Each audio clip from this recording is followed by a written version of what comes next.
AITA for refusing to get tested as a kidney donor for the parents who abandoned me? I was 6 years old when my parents left me. Not died. Not disappeared. They dropped me off at my aunt's house with a suitcase that didn't even have wheels and told her they'd be back after sorting things out. They never came back. At the time, I didn't know what abandonment was. I just knew I kept my shoes on for weeks because I thought they might return any minute and I didn't want to be slow getting to the door. That's the kind of kid I was.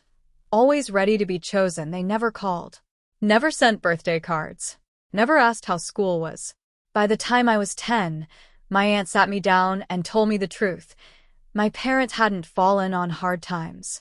They simply didn't want kids. Apparently, they'd always wanted a free life. Traveling. Careers. No responsibilities. I was an accident they tried to tolerate until they couldn't anymore. When they left me behind, they started over somewhere else.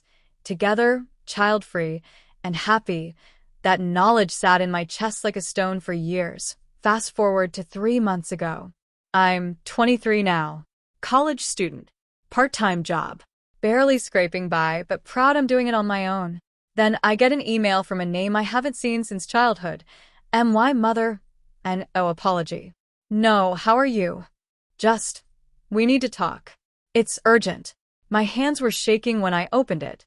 Part of me, the stupid, hopeful part, thought maybe this was it. Maybe they finally regretted it. Maybe they wanted me back, that we met at a cafe. They were already sitting together, laughing, looking relaxed. Like people who slept through the night for the past 20 years, that's when they told me everything. They had kids now. 2 of them. Turns out, once they were ready, parenting was suddenly something they wanted after all. A boy and a girl. The boy is 12, he's sick. Kidney failure. Needs a transplant.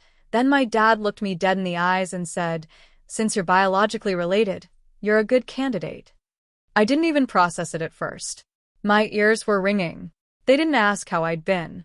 They didn't apologize. They didn't acknowledge the years I cried myself to sleep wondering what I did wrong. They just demanded I get tested. When I hesitated, my mom sighed and said, "We know this is inconvenient, but family helps family." That's when something inside me finally snapped. I told them no. I stood up, left cash on the table for my coffee, and walked out while my mom called after me that I was being selfish. I cried in my car for an hour. Now my aunt says I'm not wrong, but other relatives are messaging me saying a child could die because of me. My parents sent another email saying they're disappointed in the person I've become. AITA?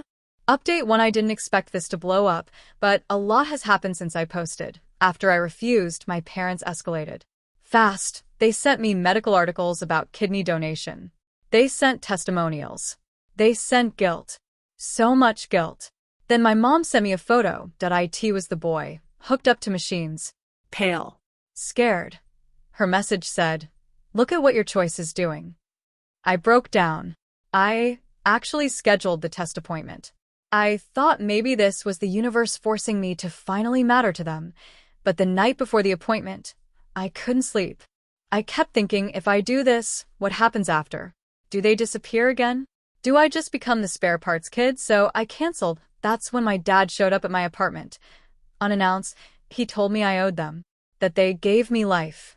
And this was the least I could do. When I told him to leave, he said something I'll never forget. "If you don't do this, and he dies, that blood is on your hands." I slammed the door and locked it. I filed a report with my building manager the next day. Update 2. This will probably be my last update. I spoke directly with the hospital's transplant coordinator after everything happened. I told them the situation. They assured me, very clearly, that no one is obligated to donate ever. Not legally. Not morally. They also told me something my parents never did. There are other options. Other donors. Waiting lists. Treatments. My parents just wanted the easiest solution. Yesterday, I sent them one final message. I told them I hope their son gets the kidney he needs, but it won't be from me. I told them they lost the right to ask me for anything the day they left me behind. Then I blocked them. For the first time in my life, I don't feel like a backup plan, I feel like a person.